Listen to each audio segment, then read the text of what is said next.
Hi, my name is Bente, I'm the Norse Witch, and this week's video is another YouTube member and Patreon pick.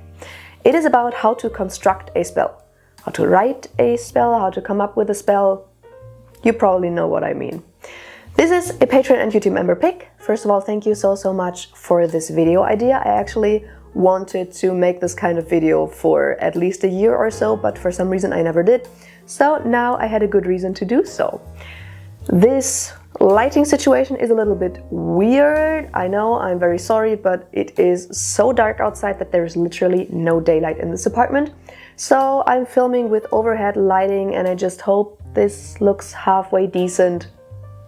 We will have to deal with that. It will probably not be the cutest or most aesthetically pleasing video, but it's okay. Let's go.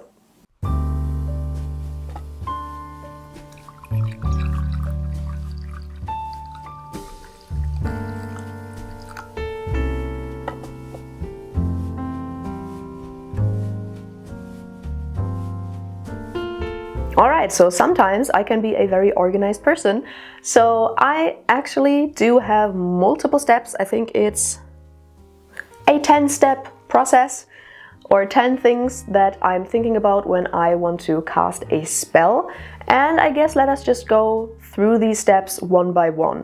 So probably the first thing that you will think about is the intention, because usually the intention behind it is the reason why you are thinking about a spell in the first place. So with the intention, of course, a lot has already been said about intention in the witchcraft and wider occult space, but the first thing that I would ask myself when I'm thinking, okay, maybe I want to cast a spell on this, the first thing that I would ask myself is, do I actually need magic for this? Do I actually need magic to solve this problem, or is a mundane action enough? Or when it comes to a hex or something like that, do I really want to do this? Like, I try to really reflect.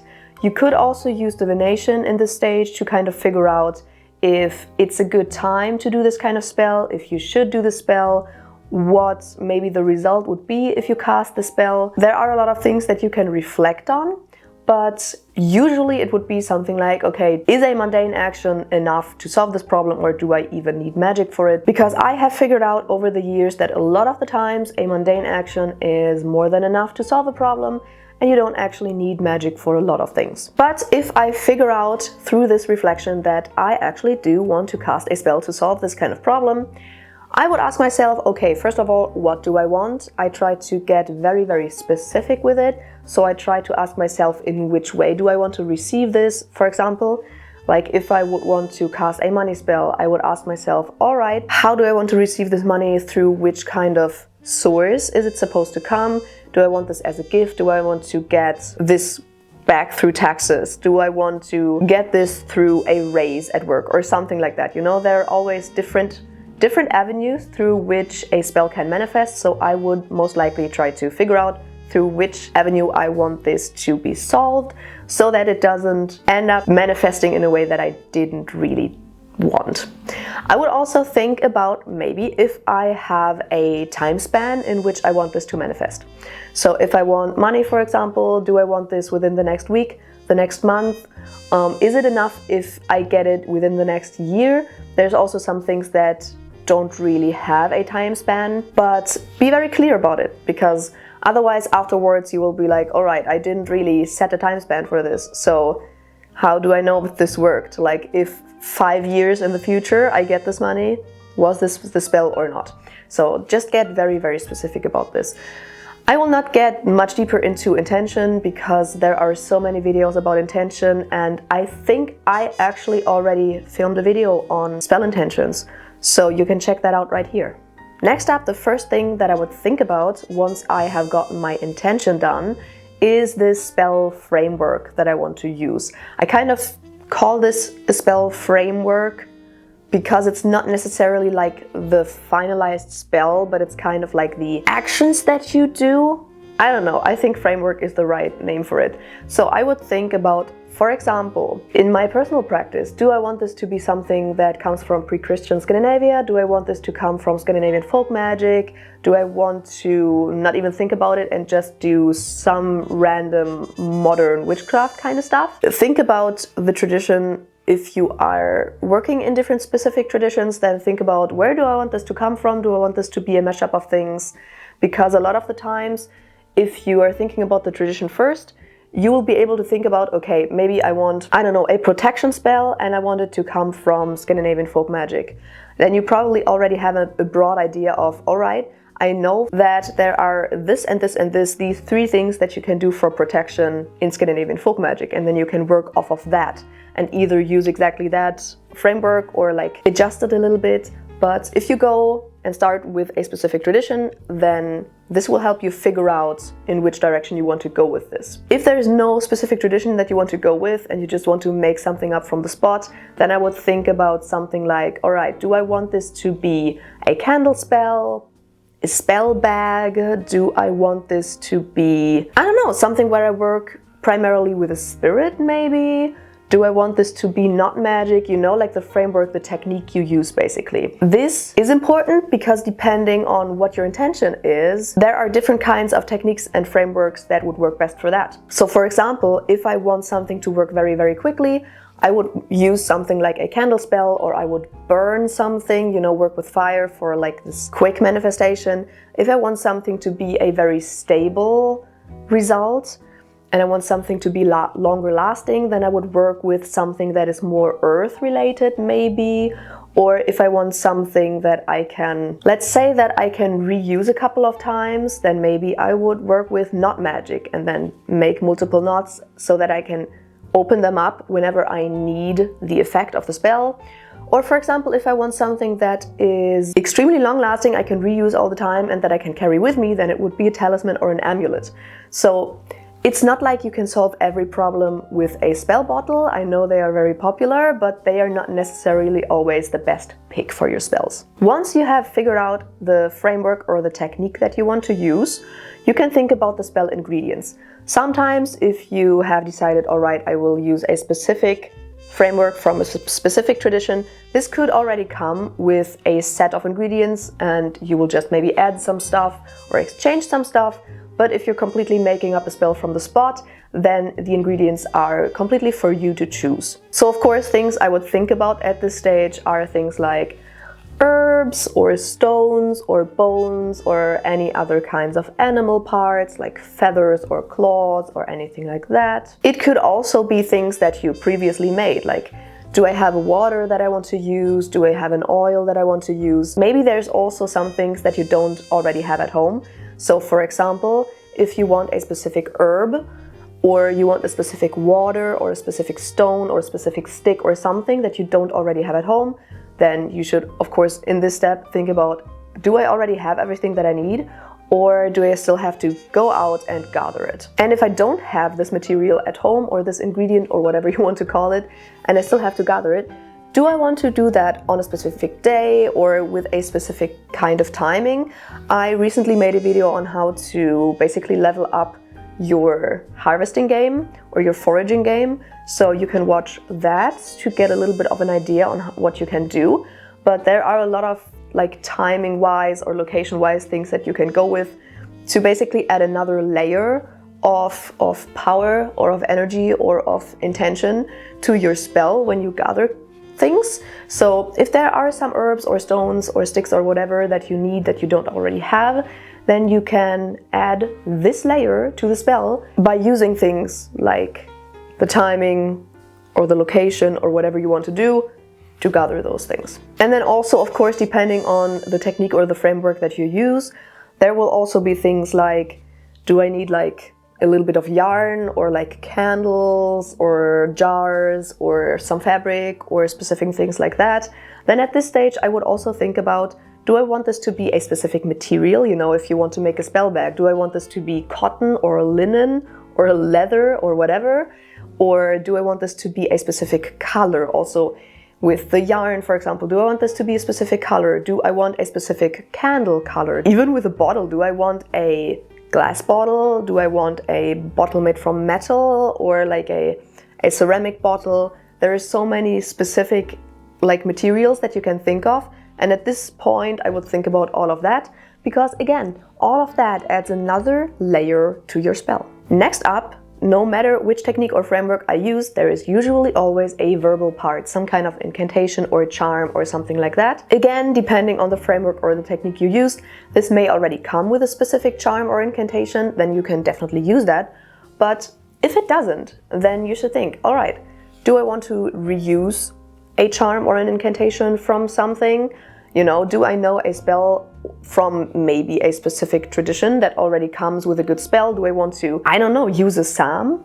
Like I'm not a Christian, I'm not working with Christian stuff, but if you do I want to use a psalm or something like that? Or do I want to write my own? So for me personally, right now, if I would cast a spell, I would probably think about, all right, do I want to use a specific incantation from a trolldom spell?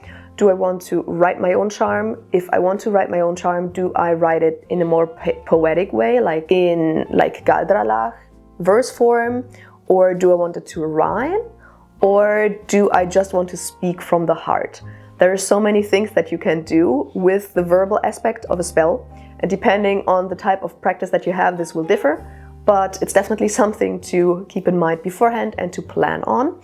And again, this can add another layer because you can play with a lot of different things. You can write a narrative charm, for example, and like work some folklore into it or something. There's a lot of things that you can do. Step 5, the energy source.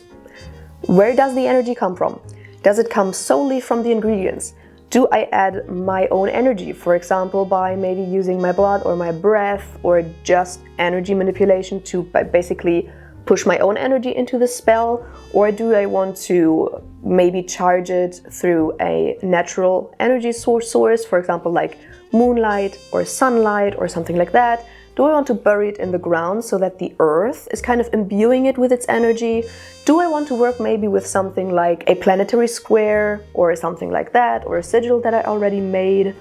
Or maybe do I even tether it to an energy source? So you could, for example, instead of just charging something with moonlight, you could actually tether it to the moon and its energy so that it kind of continuously draws energy from there. So all of that kind of stuff depends on what kind of technique or framework you use. Again, because for example, if you are burning something, then you're probably using the energy of the fire and then maybe your own energy or something to charge a sigil or something like that. If you are working with a candle, for example, you probably do not need to tether it to a source because you burn it once and then it's gone. But if you are making a talisman or something, or you're charging an object like a charm and you keep it in your house, then it is something that is working longer time, and then maybe you want to tether it to an energy source.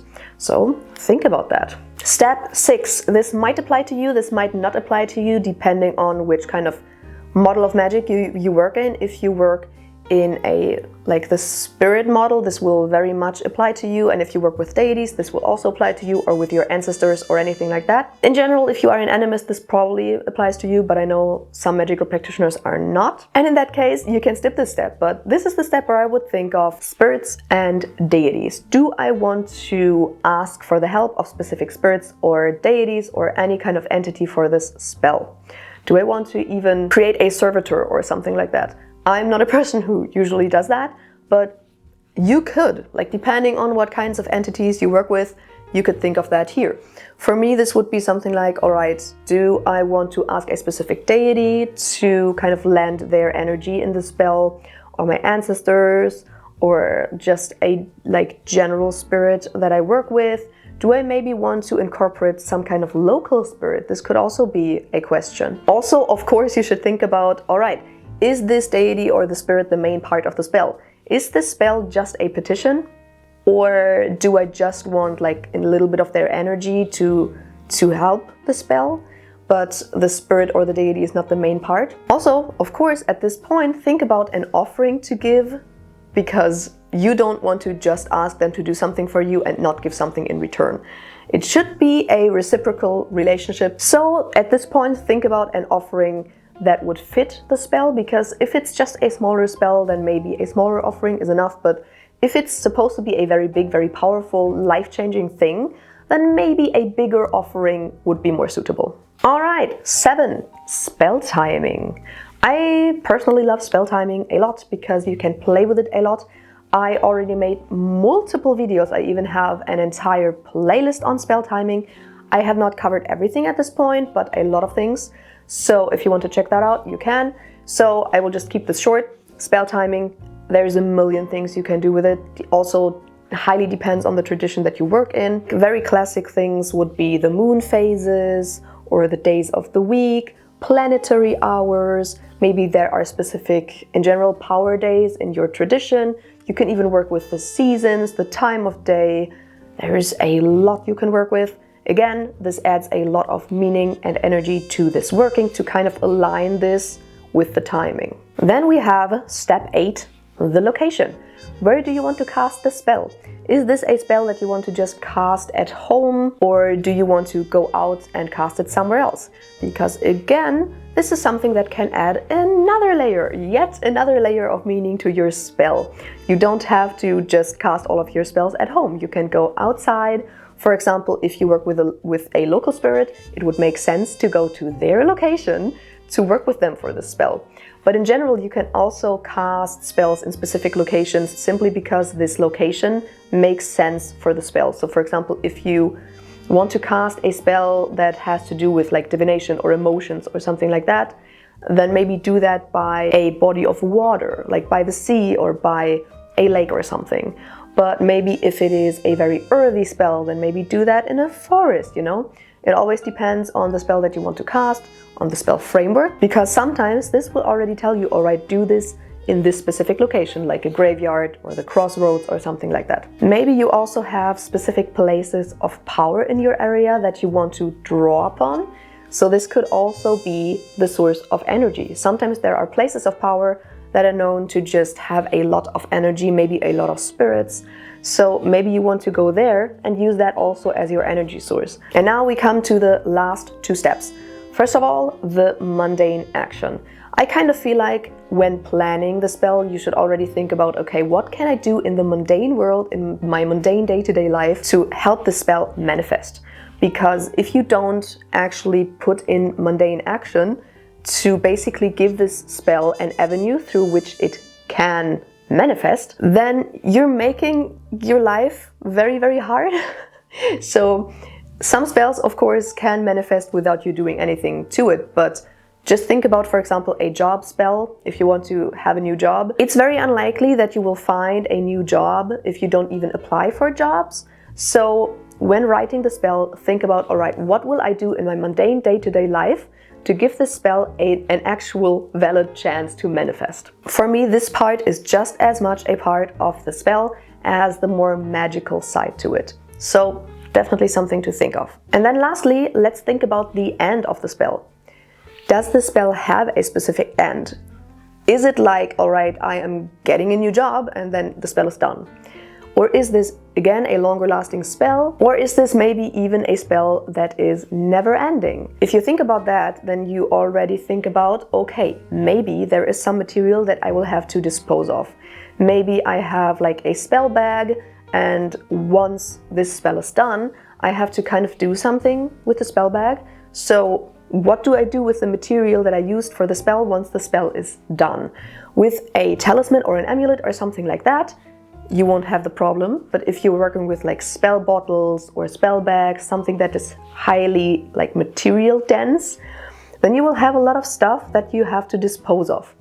So I don't want to make up any rules here, but you should at least think about the fact that you will have to dispose of this stuff. So do you want to dispose of it in nature? Does that even work? Would that be harmful for the environment? If you want to dispose of it in nature, maybe you should use specific materials that you can dispose of in nature. And if you can't dispose of it in nature, how do you want to do it otherwise? Do you want to reuse, for example, jars or bags or something like that? Are you maybe even okay with just chucking it in the bin, you know? There are different ways of disposing of spell materials. Different people think about it differently. Some people are totally fine with just chucking it in the bin. Some people want to have a more sustainable approach and want to reuse things, which is totally cool. You can cleanse your bags and your jars and reuse them. And some people think that you have to dispose of everything in nature. But please keep in mind that this cannot be done with just any material, because some things will disrupt the ecosystem, and that is not cool. Alright, and those were all of the 10 steps. Those are the steps that I go through when I construct a spell. If you have a further step, again, as always, tell me in the comments. Maybe I'm forgetting something here. I'm not perfect. But with that being said, shout out time. Thank you so much for your support to Relson, Lucy, Anna, Maddie, Haley, Mordred, Ajit, Misty, Sky, Sleeping Butterfly, Carrie, Eva, Roran, Tanya, Spider, Crow, Margot, Catherine, Roberto, Crimson Plant Nurse, Ellie, Petra, Lunafika, Jen, Maria, Katie, Pam, Mia, Victoria, Lindsay, the other Saffron, Silent Selena, Richard, Jazz, Christiana, Sylvia, Katrina, V, Amanda, Derek, Kirsten, Andrew, Tisha, Sarah, Roan, Aziza, Shelby, Helena, and Kate, Kate, Z, Kent, Brittany, Smokata, Josh, Elinura, Knarre, Rixie, Business, Ashley, Tim, John, Phoenix, Jenny, Amy, Bethany, Timothy, Coffee, or the Honorary Gossip Squirrel, and last but not least Bjorn, and the lovely YouTube members, The Macabre Tavern, Tracy, Christy Saurus, Runa, Peony Rain, Jan, Pat, Lindsay, Betsy, Milla, and KT. Thank you so much for your support. As always, I hope you enjoyed this video. If you did, make sure to subscribe and give a thumbs up, and ring the bell down below so you're notified whenever I upload a new video. Feel free to check out my other socials, and if you want to support me, then check out my Patreon or my YouTube membership. And I will see you in the next video. Bye!